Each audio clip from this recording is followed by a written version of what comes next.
বাবা, আমার কি সুন্দর ফুটফুটে দুটো ছানা হয়েছে। তোদের এবার আমি ইগলের পাঠশালাতে ভর্তি করিয়ে দিব। তোরা অনেক পড়াশোনা শিখবি, আর অনেক শিক্ষিত হয়ে যাওয়ার পর যে পাখি জাতের কাছে লেখাপড়া শিখবি, বড় হয়ে তাদেরই ধরে ধরে খাবি, বুঝেছিস? চল, ইগলের বাসায় চল আমার সাথে।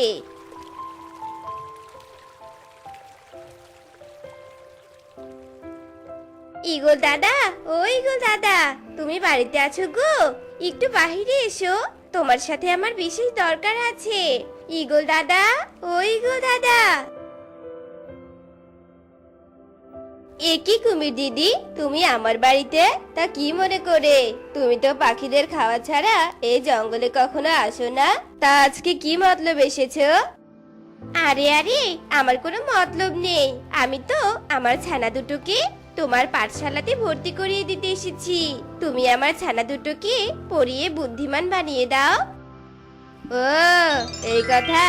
তবে ঠিক আছে, তোমার দুই ছানাকে 2 দিনে আমি শিক্ষিত বানিয়ে দিব। রেখে যাও আমার কাছে ওদের। ঈগলের কথা শুনে কুমির ভীষণ খুশি হয়, আর কুমির তার ছানাদের গাছের নিচে রেখে চলে যায়। এরপর ঈগল পায়ে আঁকড়ে দুই ছানাটাকে ঘরে নিয়ে যায়। এদিকে কুমির নদীর পাড়ে বসে বলতে থাকে, দে ইগল, আমার ছানাদের শিক্ষিত করে দে। আমার ছানারা শিক্ষিত হয়ে একদিন পুরো পাখি সমাজকে ধরে খাবে। অন্যদিকে ঈগল দুটো কুমির ছানাকে নিয়ে ঘরেই থাকে। তখন ঈগলের বউ ইগলি বলে, হায় হায়, এ তুমি কি কাজ করেছো গো ইগল? পাখির ছানাদের না পড়িয়ে শেষে কিনা কুমিরের ছানাকে পড়াবে? আরে বোকা বউ, কে বলেছে তোমাকে যে আমি এদের পড়াবো? আমি তো এদের খেতে এনেছি। ওই শয়তান দুষ্টু মা কুমির এতদিন পাখিদের ধরে ধরে খেয়েছে, আজ তার ছানা আমি খাবো। হা হা হা। হায় হায়, এ তুমি কি করলে? কুমিরের একটা ছানা খেয়ে ফেললে। কুমির যখন তার ছানাদের দেখতে আসবে, তখন তুমি কি জবাব দিবে বলো তো? হা হা হা। তুমি কি আমাকে বোকা ভেবেছো ইগলি? ওই কুমিরকে আমি এমন বোকা বানাবো না যে মা কুমির বুঝতেই পারবে না তার একটা ছানা আমি খেয়ে ফেলেছি। এভাবেই সেই দিনটি কেটে যায়।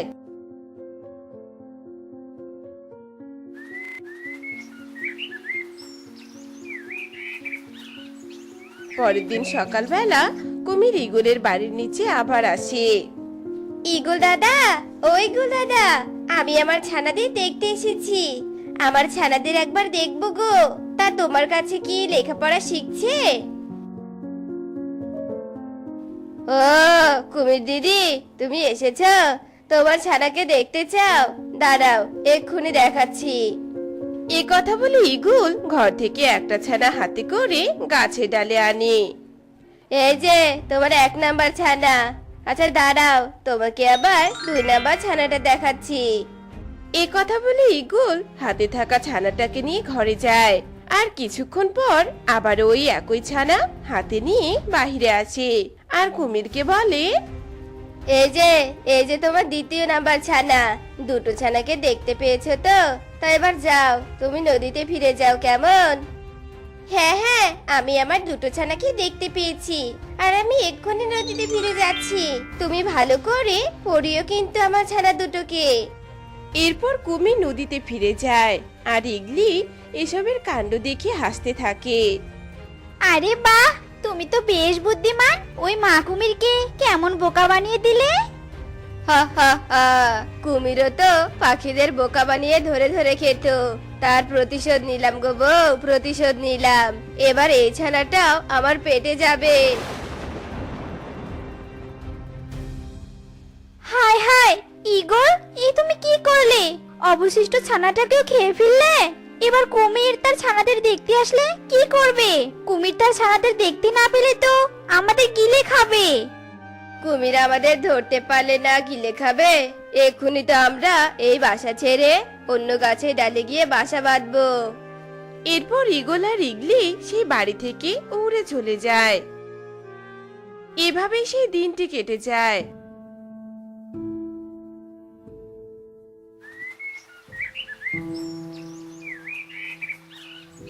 পরের দিন সকালবেলা ইগল দাদা, ও ইগল দাদা, বাড়িতে আছো? আমি আবার আমার ছানাদের দেখতে এসেছি গো। কই আমার ছানা দুটোকে আমার সামনে নিয়ে এসো তো। ইগল দাদা, এ কি? ইগল দাদা আমার ডাকে সাড়া দিচ্ছে না কেন? ইগল দাদা, ও ইগল দাদা। কুমির যখন গাছের নিচ থেকে এভাবে ডাকছিল, ঠিক তখনই সেই দিক দিয়ে টুনি উড়ে যাচ্ছিল। টুনিকে দেখে কুমির বলে ওঠে, টুনি, ও টুনি, কোথায় যাচ্ছ গো? একটু ইগলের বাসার ভেতরে ঢুকে দেখো তো আমার ছানারা ঠিক আছে কিনা। ও টুনি। ঠিক আছে কুমির দিদি, আমি এক্ষুনি দেখছি। এ কথা বলে টুনি ইগলের বাসায় ঢুকে আর দেখে মেঝেতে অনেক রক্ত পড়ে আছে। তা দেখে টুনি কুমিরকে এসে বলে, ইগলের বাসার মেঝেতে অনেক রক্ত পড়ে আছে। বাসার ভিতর ইগল, তোমার ছানা কেউ নেই। হায় হায় রে, এ আবার কি হলো? নিশ্চয় ওই ইগল আমার ছানাদের সাথে কিছু করেছে। আমি ছাড়বো না, ওই পাখি জাত ইগলকে আমি কিছুতেই ছাড়বো না। হায় হায় রে, আমার ছানা। এসব বলে কুমির কাঁদতে কাঁদতে নদীতে ফিরে যায়। এভাবেই বেশ কিছুদিন কেটে যায়। একদিন ঈগল নদীর উপর দিয়ে উড়ে যাচ্ছিল, আর ঠিক তখনই ঈগল নদীর জলে একটা লাল কলা ভাসতে দেখে। বাবা, লাল কলাটা তো দেখতে ভীষণ সুন্দর। যাই যাই, নদীর জল থেকে লাল কলাটা তুলে ইগলির কাছে নিয়ে যাই। এরপর দুজনে একসাথে এই কলাটা খাবো। নিশ্চয় এই লাল কলাটা নদীর পাড়ের কোনো বাগান থেকে ভেসে এসেছে। এই কথা বলে ঈগল নদীর জলের উপর ভেসে থাকা লাল কলার দিকে নেমে আসছিল। ঠিক তখনই নদীর জলের ভেতর থেকে কুমির সব দেখে ফেলে। এই তো ইগল, যে আমার ছানাদের গায়েব করে দিয়েছে। আজ বেটা তোকে পেয়েছি, নাম খালি একবার জলে। এদিকে ঈগল লাল কলা নেওয়ার জন্য যেই না জলে পা নামায়, তখনই কুমির ঈগলের পা কামড়ে ধরে। এদিকে ঈগল বুঝতে পারে যে এটা কুমিরের কাজ। ঈগল তখন বুদ্ধি করে বলে ওঠে, হায় হায় রে, আমার লাঠিটা কে টেনে ধরেছে? এই ছাড় ছাড় আমার লাঠি। জলের উপর ঈগলের এমন কথা শুনে কুমির মনে মনে ভাবে, আচ্ছা, সত্যি কি আমি ইগলের পা ধরিনি, লাঠি ধরেছি? এখানের জলগুলো তো ঘোলা ঘোলা লাগছে, ভালোভাবে দেখতেও পারছি না। হ্যাঁ, লাঠি হবে বুঝি। এই ভেবে কুমির ঈগলের পা ছেড়ে দেয়, আর ঈগল তাড়াতাড়ি জল থেকে নদীর পাড়ে গিয়ে দাঁড়িয়ে পড়ে আর হাসতে হাসতে বলে, হা হা হা, কেমন বোকা বানালাম কুমির তোকে। ইগলকে ধরবি তুই, তাই না? দেখ কেমন বুদ্ধি করে তোর হাত থেকে আমি রক্ষা পেলাম। তোকে তো আর আমি এমনি এমনি ধরতে চাইনি। আমার দুই ছানাকে তুই কি কি করেছিস বল বল ইগল। তোর দুটো ছানাকে আমি খেয়ে ফেলেছি। তুই যে কি উদ্দেশ্যে তোর ছানাদের আমার পাঠশালাতে পাঠিয়েছিলি, কি মনে করেছিস? হ্যাঁ, সেটা আমি বুঝতে পারবো না? আমি ঠিক বুঝতে পেরেছি। আমার কাছে তোর ছানাদের শিক্ষিত করে আমার পাখি জাতকে খাওয়ার বুদ্ধি করতে চেয়েছিলি, তাই না? এবার বোঝ মজা। না মানে, তাই বলি তুই আবার দুটো ছানাকেই খেয়ে ফেলবি? নিজের জাতির ওপর আগাম কোনো বিপদ আসার সংকেত পেলে তা আগেই ধ্বংস করে দেয়া আমার কর্তব্য। জলের সাধারণ এক কুমির হয়ে পাখি জাতের সাথে লাগতে আসিস না বললাম, নইলে বারবার এভাবে নিজের ক্ষতি হবে, বুঝেছিস?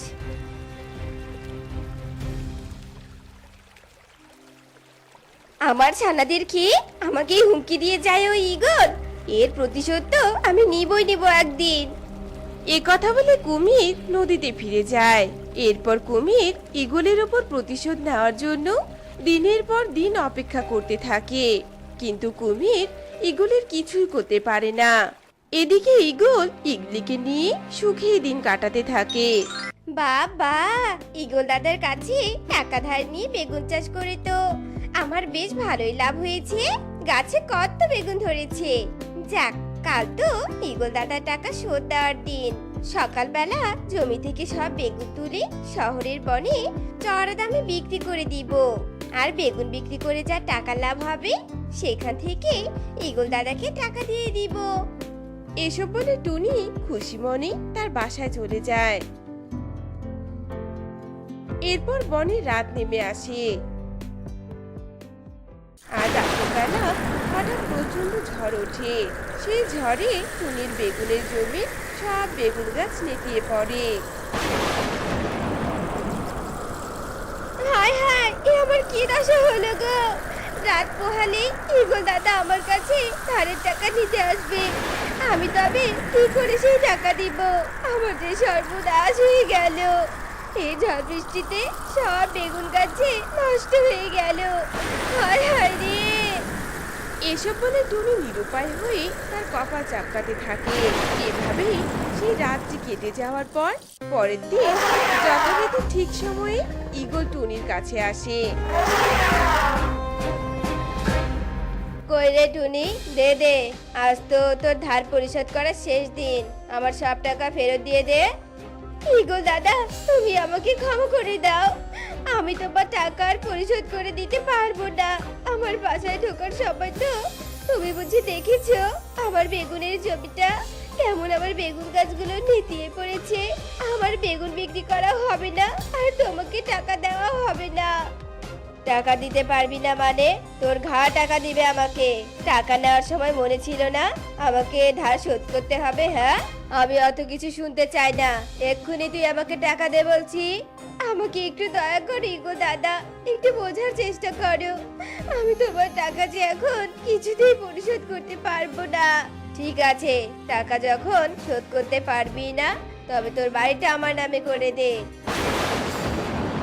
টাকার বদলে এই বাড়িটা আমাকে দিয়ে দে। দিয়ে দে বলছি। ঠিক আছে দাদা, তবে তাই হোক। আমি যখন টাকা শোধ করতে পারবো না তবে আমি আমার বাড়িটা তোমাকে দিয়ে দিলাম। এই কথা বলে টুনি কাঁদতে কাঁদতে তার বাড়ি থেকে বেরিয়ে পড়ে আর উড়ে উড়ে একটা গাছের বকডালের উপরে এসে বসে। হায় সৃষ্টিকর্তা, এক রাতের বৃষ্টিতেই আমি যে সর্বহারা হয়ে গেলাম।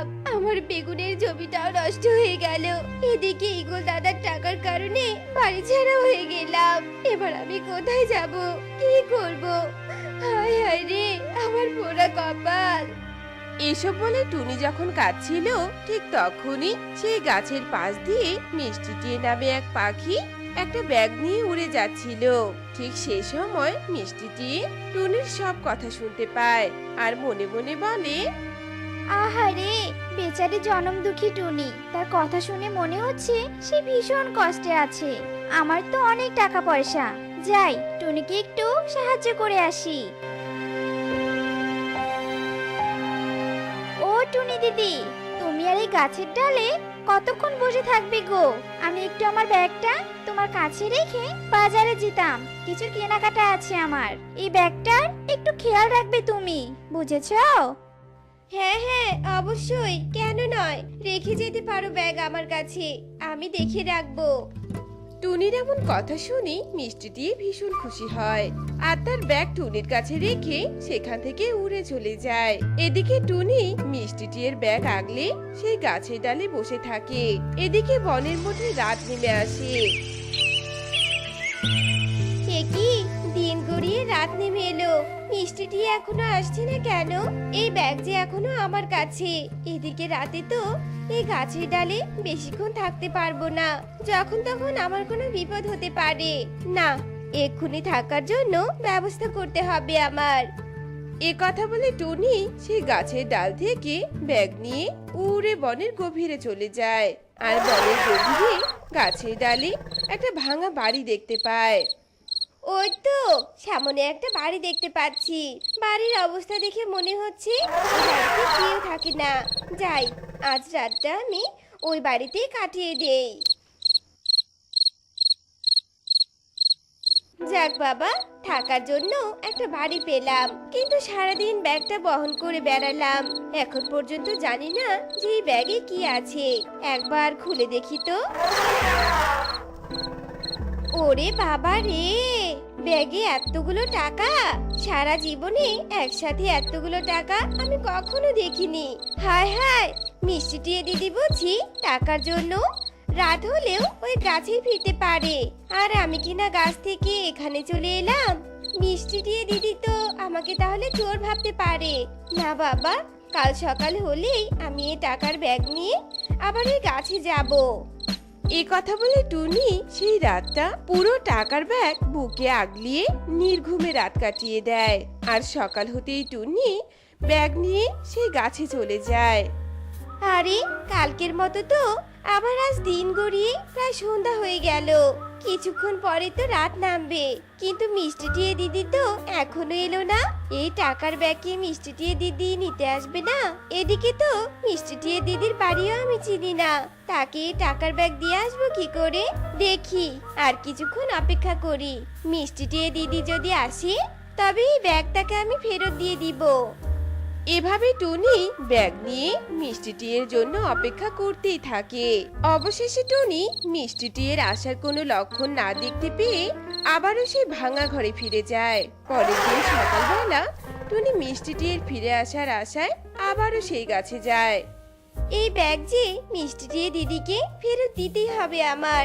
আরে আরে, ওই যে ওটা মিষ্টিটিয়ে দিদি উড়ে যাচ্ছে না? মিষ্টিটিয়ে দিদি, ও মিষ্টিটিয়ে দিদি, শুনে যাও, এখানে এসো মিষ্টিটিয়ে দিদি। উফ বাবা, তোমার জন্য অপেক্ষা করতে করতে তো আমি মরেই যাচ্ছিলাম। ভাগ্যিস দেখা হলো। এই নাও তো বাবু, তোমার ব্যাগ নাও, আর এর দায়িত্ব থেকে আমাকে মুক্ত করো। আর হ্যাঁ দিদি, আমি এই ব্যাগ খুলে দেখেছি, অনেক টাকা আছে এই ব্যাগের ভেতরে।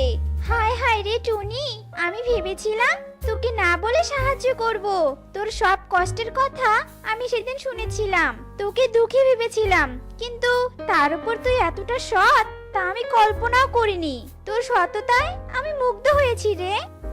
এসব তুমি কি বলছো? আমি তো কিছুই বুঝতে পারছি না। এই টাকাগুলো তোর, এই টাকাগুলো দিয়ে তুই তোর নিজের ভাগ্য বদল কর। এ কথা বলে মিষ্টিটি সেখান থেকে চলে যায়। এদিকে টুনি এতগুলো টাকা পেয়ে ভাবতে থাকে, মিষ্টিটিয়ে দিদি আমাকে এভাবে সাহায্য করলো, কিন্তু এতগুলো টাকা দিয়ে আমি কি করব? রঙিন করলার গাছ কে নিবে, কে নিবে? গাছের দাম মাত্র 10 টাকা। রঙিন করলার গাছ। এই তো পেয়েছি, আমি এই ব্যাগের কিছু টাকা দিয়ে রঙিন করলার গাছ কিনে নিব। আর সেই রঙিন করলার গাছে যখন রঙিন করলা ধরবে, তা বিক্রি করে আমি এই টাকাগুলো দ্বিগুণ করতে পারবো। এসব বলে টুনি কবুতরের কাছ থেকে রঙিন করলার গাছ কিনে নেয় আর সেই ভাঙা বাড়িতে ফিরে যায়।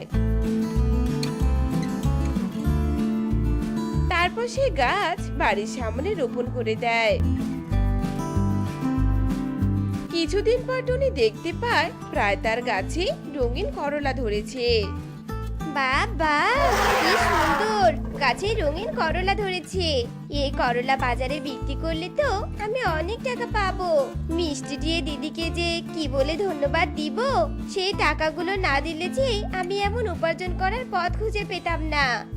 এ কথা বলে টুনি গাছ থেকে রঙিন করলা তুলে বাজারে বেশ চড়া দামে বিক্রি করে। আর সে অনেক টাকা লাভ করে। আর সেই টাকা দিয়ে টুনি একটা বাড়ি কেনে আর সুখী শান্তিতে সবাইকে সাহায্য সহযোগিতা করে ভালোভাবেই দিন কাটাতে থাকে। তো বন্ধুরা, আমাদের আজকের এই গল্পটি তোমাদের কাছে কেমন লেগেছে তা কমেন্টে জানাতে ভুলো না কিন্তু।